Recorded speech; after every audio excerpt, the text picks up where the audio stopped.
आपने नवाजुद्दीन सिद्दीकी का वो डायलॉग सुना है कि कभी कभी अपन को लगता है कि अपन ही भगवान है।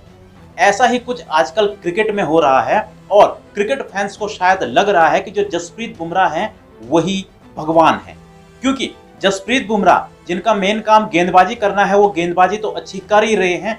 अब कैप्टेंसी का भार भी उन पर आ गया है और साथ ही साथ बल्लेबाज जो है वो ऐसे फ्लॉप हो रहे हैं कि लोग कह रहे हैं कि जसप्रीत बुमराह अब बल्लेबाजी भी तुम ही कर लो। और जसप्रीत बुमराह ने आखिरी टेस्ट मैच में कुछ ऐसे ही करके भी दिखाया जब उन्होंने एक छोटी से ही लेकिन इंपॉर्टेंट पारी खेली, क्योंकि बल्लेबाज जो हैं वो एक बार फिर से बिल्कुल वैसे ही इस सीरीज में चल रहे हैं जैसे वो पिछले मैचों में चलते आए थे, यानी कि आया राम गया राम। अब पांचवें टेस्ट मैच जो कि ऑस्ट्रेलिया और इंडिया के बीच शुरू हो चुका है, पहले दिन इंडिया की टीम एक बार फिर से ऑल आउट हो गई। इंडिया ने इस मैच में टॉस जीता, पहले बल्लेबाजी का फैसला लिया और ऐसा लगता है कि सिर्फ ग्राउंड बदला है, बाकी कुछ नहीं, क्योंकि भारत के खिलाड़ी एक के बाद एक आ रहा था और जा रहा था और पहले ही दिन सिर्फ 185 रन पर ऑल आउट हो गए हैं। बात करें अगर ऊपर से तो यशस्वी जायसवाल नहीं चल पाए, जबकि वापसी कर रहे केएल राहुल ओपनिंग में जो वापसी कर रहे हैं वो भी नहीं चल पाए। हाँ, उसके बाद शुभमन गिल और विराट कोहली दोनों पिच पर लंबे समय तक टिके तो रहे, लेकिन दोनों ने इतना स्लो खेला कि ऐसा लगता है कि दोनों ने अपने ही ऊपर प्रेशर ले लिया था, क्योंकि अगर रन बनते तो फिर प्रेशर बॉलर्स के ऊपर आता। और एक हैरानी की बात तो ये थी कि दोनों ने मिलकर लगभग 22 ओवर खेले हैं और इन 22 ओवरों में दोनों ने रन कितने बनाए? सिर्फ 37। और यही कारण था कि दोनों ने अपने ऊपर इतना प्रेशर ले लिया था कि पहले शुभमन गिल चलते बने और फिर बाद में 17 रन पर विराट कोहली भी चलते बने। शुभमन गिल ने भी सिर्फ 20 रन बनाए, यानी कि इतना स्लो इन्होंने खेल लिया था कि उसके बाद जो खिलाड़ी खेलने भी आए तो रन इतने कम थे कि उनके ऊपर एक तो विकेटों का प्रेशर और ऊपर से रन बनाने का प्रेशर।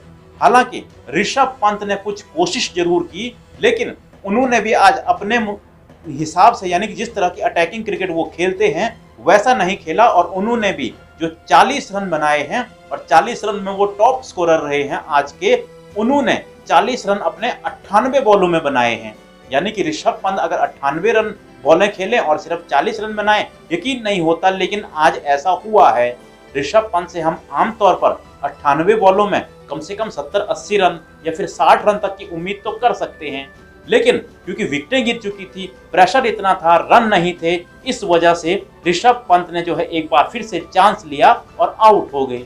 उसके बाद तो जडेजा हों या फिर नीतीश रेड्डी हों या फिर वॉशिंगटन सुंदर, सारे आते जाते रहे और एंड में भारत के 148 रन पर 9-8 विकेट जो हैं वो गिर चुके थे और उसके बाद ऐसा लग रहा था कि 150 के आसपास ही टीम इंडिया ढेर हो जाएगी। लेकिन फिर आते हैं मैदान पर कप्तान जसप्रीत बुमराह, जिनसे कि अब लोग गेंदबाजी के साथ साथ बल्लेबाजी की भी उम्मीद रख रहे हैं। कह रहे हैं कि बुमराह अब बाकियों के बस का तो है नहीं, आप गेंदबाजी तो अच्छी कर ही रहे हैं, अब बल्लेबाजी भी अच्छी कर ही लीजिए।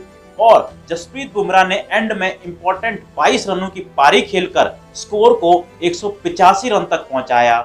जसप्रीत बुमराह ने अपनी इस पारी में 3 चौके और 1 छक्का भी लगाया और जसप्रीत बुमराह की जो बल्लेबाजी है उसका वहां मैदान में मौजूद फैंस और बाकी जो क्रिकेट फैंस हैं उन्होंने भरपूर आनंद उठाया। हालांकि ये स्कोर जो है बहुत कम है, लेकिन जिस तरह से जसप्रीत बुमराह खेल रहे हैं, जसप्रीत बुमराह ने कुछ देर जो लोग हैं फैंस हैं उनका मनोरंजन जरूर किया। अब ऐसा लग रहा है कि रोहित शर्मा को इस मैच में बाहर करने के बाद भी टीम इंडिया ने हार की तैयारी कर ली है। अब हार की तैयारी में क्यों कह रहा हूँ? हार की तैयारी इसलिए कह रहा हूँ क्योंकि 185 रन बहुत ही कम है। अगर ऑस्ट्रेलिया की टीम 250 या 300 रन भी बना लेती है तो फिर बहुत मुश्किल है भारत के लिए इस मैच में वापसी करना। और भारत के लिए एक छोटा सा, कहीं कहते हैं ना, मौका WTC के फाइनल में पहुंचने का, वो यही था कि वो इस मैच को जीते और फिर श्रीलंका और ऑस्ट्रेलिया सीरीज पर डिपेंड रहे कि वहां श्रीलंका एक आधा मैच ऑस्ट्रेलिया को हरा दे, जो कि बहुत मुश्किल लगता है। लेकिन रोहित शर्मा को बाहर करने का आज बड़ा फैसला था, उनको बाहर किया गया। शुभमन गिल की वापसी हुई, लेकिन उसका कोई असर जो है वो नजर नहीं आया, कोई फायदा ऐसे लगता है कि हुआ नहीं उसका। हालांकि एंड में जसप्रीत बुमराह ने ऑस्ट्रेलिया की 1 विकेट चटकाकर थोड़ा सा दबाव तो ऑस्ट्रेलिया पर कल के लिए बना दिया है। अब कल देखना होगा क्योंकि जैसा कि मैंने शुरू में कहा था कि फैंस को लगता है कि जसप्रीत बुमराह जो हैं वो अब भगवान हैं, क्योंकि अब अगर जसप्रीत बुमराह कल बेहतरीन गेंदबाजी उनको करनी पड़ेगी, अगर वो ऐसा करते हैं और ऑस्ट्रेलिया को कम रनों पर यहाँ पर आउट कर देते हैं तो फिर कहीं ना कहीं भारत इस मैच में वापसी कर सकता है। अब भारत के सामने सबसे बड़ा टारगेट यही होगा कि ऑस्ट्रेलिया को 200 से ऊपर रन तो न बनाने दें, क्योंकि उससे ऊपर रन बनाने का मतलब है आपकी हार लगभग पक्की। तो फिलहाल आपको क्या लगता है कि कौन है इस टीम में जो ये मैच जिता सकता है? आप लोग भी अपनी राय कमेंट बॉक्स में दे सकते हैं। मिलता हूं मैं आपको एक और ऐसी ही वीडियो में।